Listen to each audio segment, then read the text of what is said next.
Hello दोस्तों, राधे राधे। आजकल प्रेमानंद महाराज जी आपको ये बताते हैं आजकल मन के अनुसार चलना चाहिए, क्योंकि अगर मन के साथ नहीं देता तो उस काम को मत करो। क्योंकि मन साथ नहीं देता उस काम को मत करो। ये प्रेमानंद महाराज जी आपको इस वीडियो में बताते हैं। काम उसको करो जिसमें मन साथ दे, अगर मन साथ नहीं दे तो उस काम को मत करो। ये प्रेमानंद महाराज जी बोलते हैं। और आगे क्या होता है दोस्तों, इस वीडियो में देखना कौन सा काम करना चाहिए कौन सा नहीं करना चाहिए, ये प्रेमानंद महाराज जी आपको इस वीडियो में बताएंगे दोस्तों। अगर वीडियो अच्छे लगे तो कमेंट करना, कमेंट के साथ इस वीडियो को लाइक करें ना, और सब्सक्राइब जरूर करना दोस्तों, और वीडियो दोस्तों को जरूर शेयर करना। हेलो दोस्तों, राधे राधे।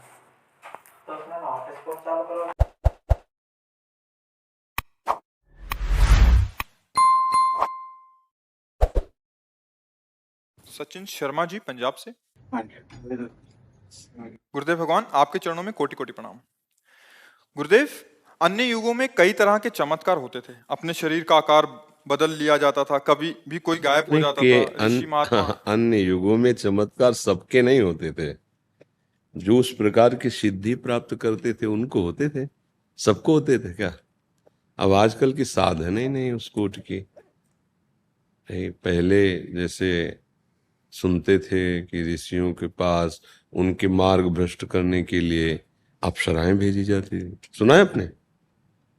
अब जरूरत ही नहीं। समझ रहे हमारी बात? आजकल मन के अनुसार ही चलना है। शास्त्र, गुरु, संत, साधना। अब जैसे कुछ महापुरुष ऐसे हैं तो ये सिद्धियां भगवत प्राप्ति में बाधक हैं, ये भगवत दर्शन नहीं करने देंगे। जब कोई भगवत मार्ग में सच्चाई से अग्रसर होता है तो इंद्री द्वार झरोखन नाना, बैठे देवता करि करि थाना, आवत देखें विषय बयारी, तुरते देह किवाड़ उघारी। पहला काम करते हैं, देवी माया से पीड़ित होकर हर देवता अपने अपने अंगों पर विराजमान हो जाते हैं, और जहां उसके अंदर जो वासना रही वो सामग्री सामने फेंक देते हैं भोग की, और स्वतंत्रता, और उसके लिए कोई बंधन नहीं, क्योंकि वो परमार्थ का पथिक है ना। अगर वो सच्चे गुरु का चेला नहीं है, उसे युक्ति पता नहीं है, तो समझेगा कि भगवान तो बाद में मिल जाएंगे और माफ भी कर देंगे। गिर गए, अब कोई सिद्धि नहीं आएगी।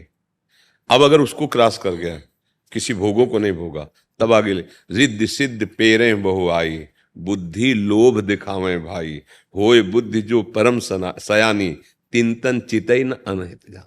ये हमारा नाश कर देंगे भगवत मार्ग। अच्छा, जैसे इसी प्राकृतिक शरीर को कई जगह दिखा देना, ये क्या चिदानंद बात हुई क्या?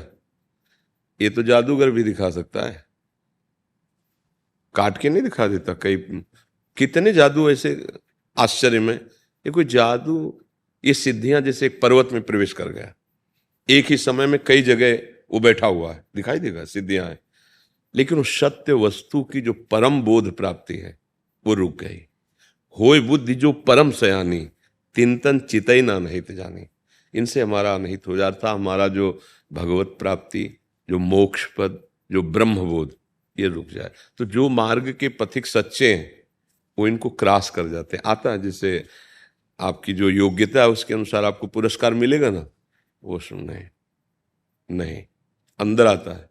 नहीं, हमारा लक्ष्य प्रभु की प्राप्ति है, सब उसको ज्ञान है। एक सेकंड में आपका एक्सरा करके बता सकता है, ऐसी सब ज्ञान, प्रयोग नहीं। ऐसा थोड़ी क्या है नहीं।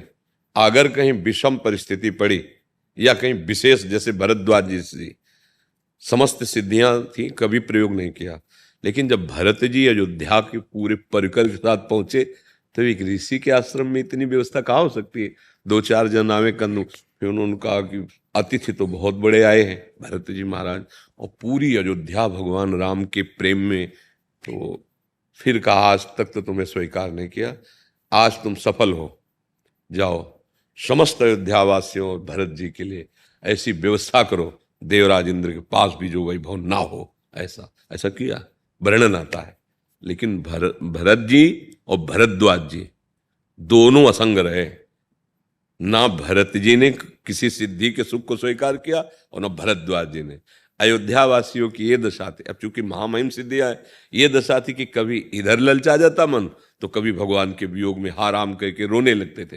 लेकिन भरत जी और भरद्वाज जी, तो ये जो जैसे बहुत सी सिद्धियां होती छोटी मोटी ऐसी, भगवत प्राप्ति बड़ा लक्ष्य।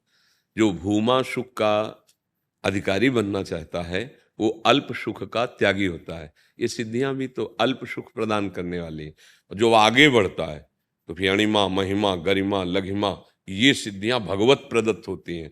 ना चाहते हुए भी उसका वैभव, उसका तेज, उसका यश, उसका प्रकाश, वो चाह नहीं रहा, वो अपने आप होता है, अपने आप हो रहा है। जैसे पुष्प में सुगंध आ जाती है तो भौरे अपने आप आ जाते हैं, वहां कोई चिट्ठी या कार्ड थोड़ी भेजा जाता है। वो भागवतिक होता है, उसकी स्वेच्छा नहीं होती है।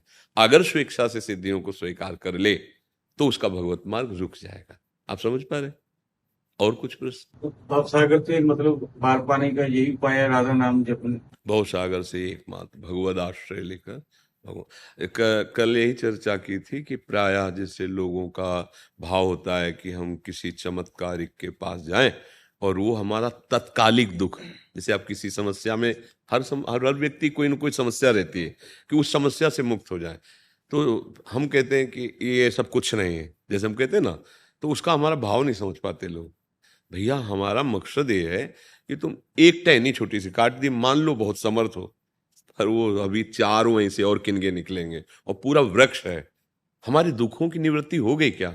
दुखों की निवृत्ति के लिए हमें पूरा वृक्ष उखाड़ना पड़ेगा जड़ से। भव रोग की अचूक औषधि मामे वे प्रपद्यन्ते माया में ताम तरंतिते। नाम लेत भव सिंधु सुखाही करो विचार सुजन मन माही। अय सुजन, मन में विचार करो, भगवान नाम लेते लेते सारे पाप नष्ट हो गए और भव समुद्र सूख गया, आवागमन से मुक्त हो गए निरंतर नाम जपने से। अब इस बात को ना समझने के कारण, जैसे एक ज्योतिषाचार्य जी आए थे, क्योंकि जैसे हम प्राय कह देते हैं भाई हाथ की रेखा अगर तुम देख रहे हो तो तुम अपनी देख लो और इतने महान बन जाओ कि इन रेखाओं को बदल दो। बदल सकते हो आप, क्योंकि मनुष्य जन्म मिला है। अब हमारी सत बात को ना समझने के कारण उनको लगा कि ये तो ज्योतिषाचार्यों की निंदा हो गई। नहीं, ज्योतिष शास्त्र सत्य है, ज्योतिष शास्त्र सत्य है, लेकिन वो क्या बताता है? तुम्हारे किए हुए कर्मों की रचना को, और हम क्या बताते हैं? तुम्हारे किए हुए कर्मों की रचना को मिटाने के लिए, नए भाग्य की रचना के लिए। हम पशु नहीं हैं कि उन्हीं भोगों को भोगते हुए मर जाएं। हम नए भाग्य की रचना करेंगे। किससे? राधा राधा राधा राधा। अब क्या है कि जितनी बुद्धि उतना समझ में। फिर वही आए थे दर्शन करने और कहा कि मुझे क्षमा कीजिए, मैं आपकी वाणी को जब सुना आगे चल करके कई बार, तब मुझे समझ में आया भाई परमार्थ के पथ में कोई हमें गाली देगा, कोई हमें नमस्कार करेगा, ये तो संसार। अभी कड़ुआ नहीं लगेगा? वही पत्नी पुत्र परिवार, इसी में फंसे हो, पूरा जीवन नष्ट कर रहे हो। ये मरण धर्मा शरीर कभी भी 1 मिनट में छूट जाएगा। ये राधा राधा बोल, सब में भगवान की भावना कर। अब ये बात ना आगे वाली नहीं समझी, पीछे वाले बाबा तो ये संतों के पास जाए, अपना आग्रह दुराग्रह छोड़कर वो जो कह रहे हैं बड़ी सूक्ष्मता से समझे तो बात समझ में आ जाएगी। अच्छा, अब हमारे पास आए किस लिए हो? कुछ अध्यात्म की बात तो सुनने आए हो। अच्छे आचरण अगर करो, जीवन में किसी से आशीर्वाद मांगने की जरूरत नहीं है, पक्की बात कह रहा हूं। वही हम आपको, सत्य वचन सुनने में अब रुचि कम रह गई है। अगर सत्य शास्त्रों की वार्ता, सत्य वार्ता सुनोगे तो ऐसा नहीं, कलयुग वहां है जहां उसके आचरण है। शराब पीना, मांस खाना, व्यभिचार करना, परिस्त्री गमन करना, हिंसा करना और स्वर्ण चोरी। अगर ये 5 में एक भी है तो कलयुग है, और अगर ये नहीं है तो नहीं है। अब बोलो यहाँ क्या कलयुग है? अपने लोग सब बैठे हैं, क्या कलयुग है? क्योंकि भगवत चर्चा हो रही, साधु समागम हो रहा है। यही तो हर समय हो सकता है। अगर हम नाम जप करो, अच्छे आचरण करो, व्यसन छोड़ दो, तो कलयुग का कोई प्रभाव नहीं पड़ेगा।